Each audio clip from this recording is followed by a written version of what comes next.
if right now you move your personal attention, so it's like you move the personal awareness into your body, just feel how different that is from the personal awareness just being in the thinking. You can even put the personal awareness on the breath in and just feel that breath go into the pit of your stomach, right down to below your belly button. And see how alive this body is. Like all the emotions and the feelings.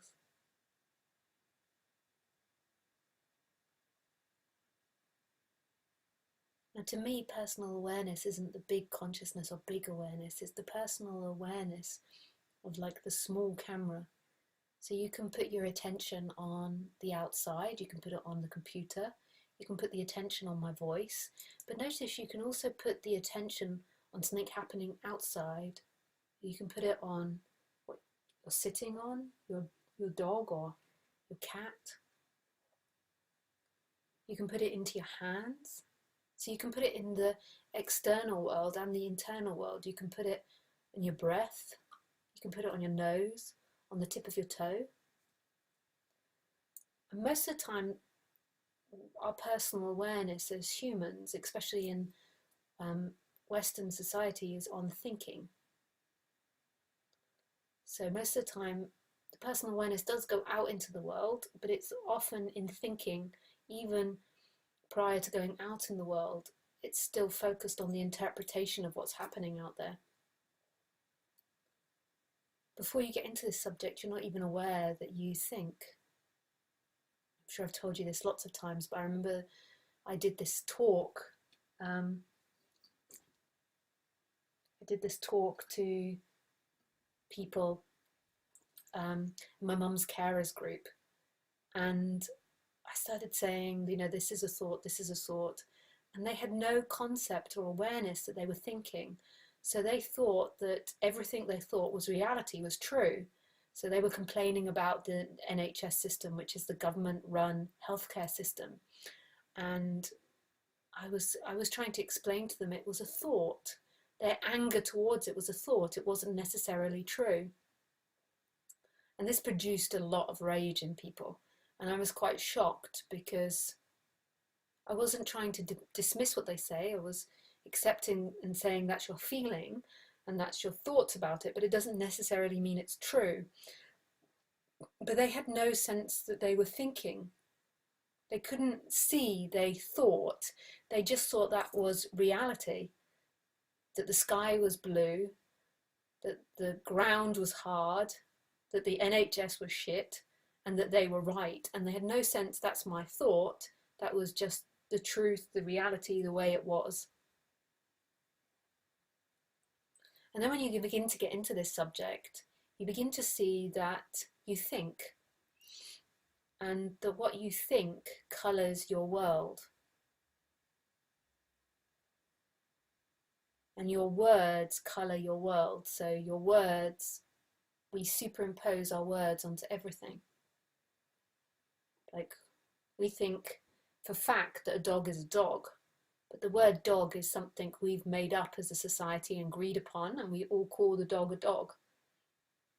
Whereas actually everything is wordless, everything is mystery. But as humans, we've made all these sounds and we've given everything meaning, which is beautiful. I'm so glad we did that and that we can talk. But it doesn't mean that our meanings and our words is our reality. In fact, they're far from it. They're a tool. And we think in a particular way as humans.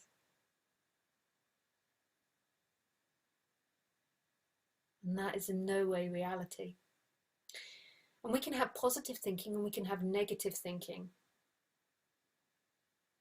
And both are relevant, but negative thinking can be more painful.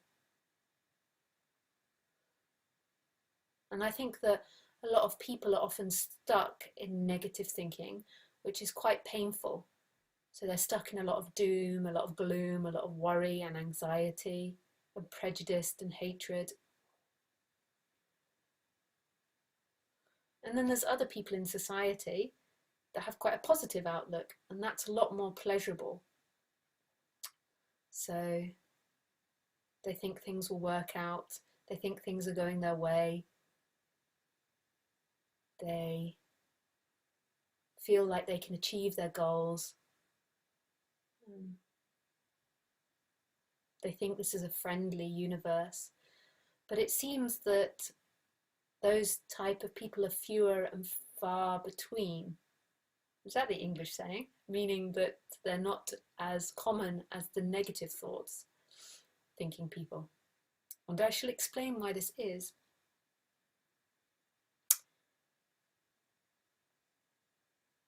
The reason, there's a few reasons to it. First off is society and conditioning and TV, and that our society and TV and conditioning tends to be more negative.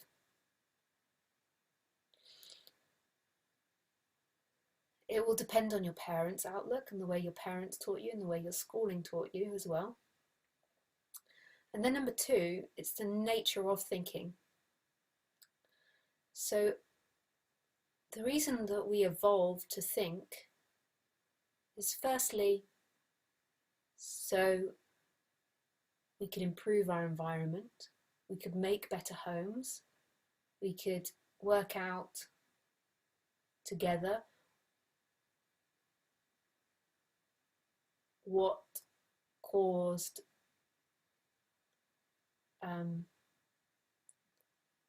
bad survival, but we maybe wouldn't name it like that. But we as a group of humans, because we live in groups, we could work out problems together and solve the problems. So we could work out how to build a better house. We could work out how to create a constant supply of water. We could work out how to keep animals. We could work out how to train dogs to hunt for us. We could work out lots of things, how to have communal childcare, how to have communal education, how to share. But notice that the main reason that we begun to think as humans and evolved to think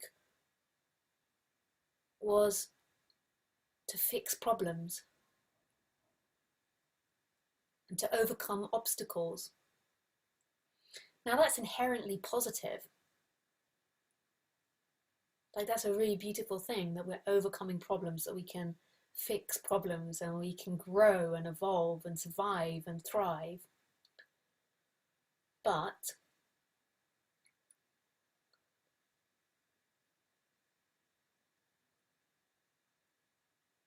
if all our personal awareness is in thinking, and if our thinking believes that we are a thought,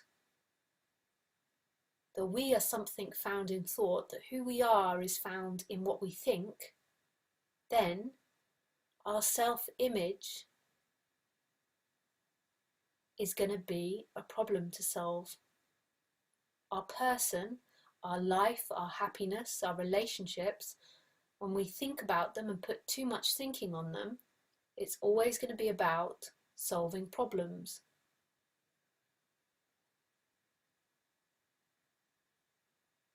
So we're always going to be looking for problems. That's the way our brain works, is we look for problems and we fix it, which is inherently positive, but you can understand how that can go negative as a society, because we begin to believe we're the problem, the other's the problem, which we can always be improved, the other can always be improved. But there is a negative way of doing that and the positive way, and it seems to be that our society has got into the more negative way, rather than seeing it as possibility to evolve and grow and thrive. We tend to think we're guilty, we're bad, we did something wrong, the other's guilty, the other's bad, the other did something wrong, our society's guilty, bad, did something wrong. And these types of thought have a physical effect on the body. This type of negative thinking will make you tired, lack of energy, lack of motivation, depressive, grumpy, and experience a lot of pain. Because when you think something, so say if you think you're guilty or bad, your body feels it as well. And then you're walking around in a society which is kind of in some bizarre way thriving off people having problems. So our advertising is like, there's something incomplete about you, here, buy this and you'll be complete. But it's the nature of humans. It's the nature of the way we think. But there's different ways in which we can think. We can use our thinking, which is problem solving, in order to help us grow and thrive. Or we can use it as a way to beat ourselves up and beat society up and beat others up. Not physically, but mentally. And it seems that a lot of people have gone into the negative way rather than the positive way.